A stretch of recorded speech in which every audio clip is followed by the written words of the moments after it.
ChatGPT, Gemini, Claude, on entend ces noms partout. Grand modèle de langage, LLM. Mais concrètement, c'est quoi en fait? Oui, c'est la question que tout le monde se pose. En gros, ce sont des intelligences artificielles entraînées sur des montagnes de textes, vraiment d'énormes quantités. D'accord. Et l'idée aujourd'hui, en se basant sur des synthèses assez récentes de juillet 2025, c'est de décrypter un peu tout ça, comment ça marche, ce qu'ils savent faire, où on va avec ça, quoi. Parfait. Allons-y. Alors, pour la base, comment une machine apprend à parler, si on peut dire? Alors, imagine un système avec des milliards un peu comme des neurones artificiels, on appelle ça des Des paramètres. paramètres, ok. Voilà. Et on lui donne à lire, mais alors des quantités folles de textes. Des livres, le web, des articles. Et son but, au départ, c'est juste d'apprendre à prédire le mot suivant dans une phrase. Juste prédire le mot suivant. Oui, le plus probable. Pour ça, d'abord, il transforme le texte en chiffres. Il découpe en petits bouts, les tokens. C'est la tokenisation. D'accord. Et le grand saut technologique récent, c'est lié à quoi? On entend parler de l'architecture transformer. Ah oui, le transformer. Ça date de 2017 et ça a vraiment tout changé. Sans faire trop technique, le truc génial, c'est qu'il peut regarder tous les mots d'une phrase en même temps. En parallèle. C'est ça. Et il comprend comment ils sont liés, même loin les uns des autres. Du coup, il capte le contexte beaucoup mieux qu'avant. Et surtout, ça a permis de créer des modèles beaucoup, beaucoup plus gros. D'où les grands modèles de langage. Pas de météore, je vois. C'est fascinant. Et une fois qu'on a cette base technique, qu'est-ce qu'ils peuvent faire, ces modèles AI? C'est quoi leur capacité? Ben, c'est là que ça devient assez bluffant. Il y a ce qu'on appelle l'apprentissage en contexte. Zero shot ou few shot learning. C'est-à-dire?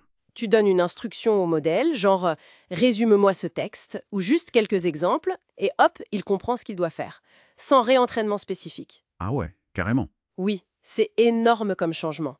On dialogue avec l'IA pour qu'elle fasse des tâches au lieu de la programmer classiquement. Incroyable. Donc résumer, traduire, écrire de la poésie, juste en demandant. Exactement. Et ça va même plus loin. Certains modèles, ils montrent des signes de raisonnement. On appelle ça la chaîne de pensée. La chaîne de pensée. Oui, ils décomposent un problème un peu complexe en étapes pour trouver la solution, un peu comme nous en fait.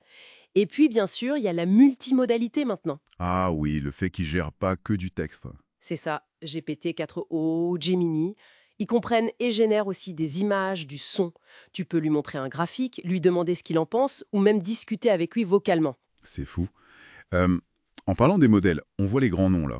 GPT, Gemini, Claude. Mais il y a aussi tout un mouvement open source, non? C'est quoi la différence? Tout à fait. Il y a un peu deux mondes qui cohabitent. D'un côté, tu as les modèles propriétaires, ceux d'OpenAI, Google, Anthropic, souvent très performants, accessibles via des API payantes. Mais bon, on ne sait pas trop ce qu'il y a dedans, c'est un peu des boîtes noires. Hmm. Et de l'autre côté, tu as l'open source, Llama de Meta, Mistral en France, Falcon.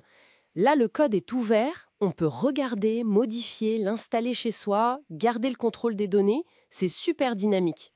Moins performant peut-être, hein. Souvent, un petit peu moins sur les tâches les plus pointues, mais ça rattrape vite et l'écosystème est très très actif. Et beaucoup d'entreprises utilisent une approche hybride en fait. D'accord. Et pour savoir lequel est le meilleur, comment on fait? Ça a l'air compliqué. Ah, ça l'est. Il y a des tests standardisés, des benchmarks techniques pour le code, le raisonnement, etc. Mais de plus en plus, on regarde aussi ce que les humains préfèrent. Il y a des plateformes comme Chatbot Arena où les gens votent. C'est pas juste une question de chiffres. Ok, je vois. Et concrètement, dans la vie de tous les jours, ou dans des secteurs précis, ça donne quoi? Des exemples d'applications? Mais apprenons la santé, par exemple. Ça commence à aider les médecins pour rédiger les comptes rendus. Ah oui, pour gagner du temps, hein. Exactement, du temps précieux pour les patients. Il y a aussi des pistes pour l'aide à l'analyse d'images médicales ou dans l'éducation, un tuteur IA qui s'adapte à chaque élève ou un outil pour créer des supports de cours plus vite. Ça ouvre pas mal de portes, c'est sûr. Mais il y a des limites, des dangers aussi, j'imagine. On parle souvent d'erreurs, de hallucinations. Absolument. La fiabilité, c'est le gros défi. Ces modèles peuvent inventer des infos qui ont l'air tout à fait plausibles mais qui sont fausses. Les fameuses hallucinations. Ils inventent carrément. Ils génèrent la suite la plus probable, mais sans forcément vérifier la véracité. Et puis, il y a les biais. Ils apprennent sur des données qui reflètent nos propres biais sociétaux, donc ils peuvent les reproduire. D'accord. Et on fait quoi contre ça? Une technique qui marche pas mal, c'est le RAG, Retrieval Augmented Generation. En gros, on force le modèle à baser sa réponse sur des documents fiables qu'on lui donne en même temps que la question. Un peu comme des notes. Et l'impact environnemental, le coût énergétique de tout ça, on en parle aussi. Oui, c'est un vrai sujet.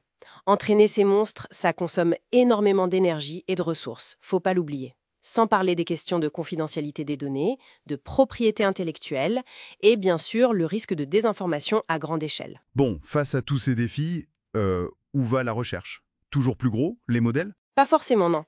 Il y a une grosse tendance vers l'IA dite frugale. Des modèles plus petits, plus spécialisés, mais super efficaces. Ah, comme Mistral par exemple. Exactement. L'idée, c'est qu'ils consomment moins, qu'on puisse les faire tourner sur nos appareils, nos téléphones. On cherche aussi, bien sûr, à améliorer le raisonnement, la fiabilité et à mieux les aligner avec nos valeurs. Et nous les humains, dans cette histoire, on devient quoi? L'idée dominante, c'est pas le remplacement, c'est plutôt la collaboration. L'IA comme un copilote. Un assistant. Un assistant très intelligent, oui. Mais la supervision humaine reste essentielle, surtout pour les décisions importantes. C'est vraiment cette synergie homme-machine qui semble se dessiner. Ok, donc pour résumer très vite, les LLM, c'est une révolution basée sur l'architecture Transformer. Capacité incroyable, mais aussi de vrais défis de fiabilité, d'éthique. Et un paysage partagé entre les géants propriétaires et un open source très dynamique. C'est tout à fait ça. Et ce qu'on regarde maintenant, c'est plus seulement la taille, c'est l'efficacité, la fiabilité et comment intégrer ça intelligemment avec nous. Le but, c'est un développement maîtrisé, responsable. Bon, et pour laisser matière à réflexion, maintenant que ces IA peuvent générer du texte, du code, des analyses, quelle est la compétence humaine qu'il devient crucial de développer pour bien vivre et travailler dans ce nouveau paysage?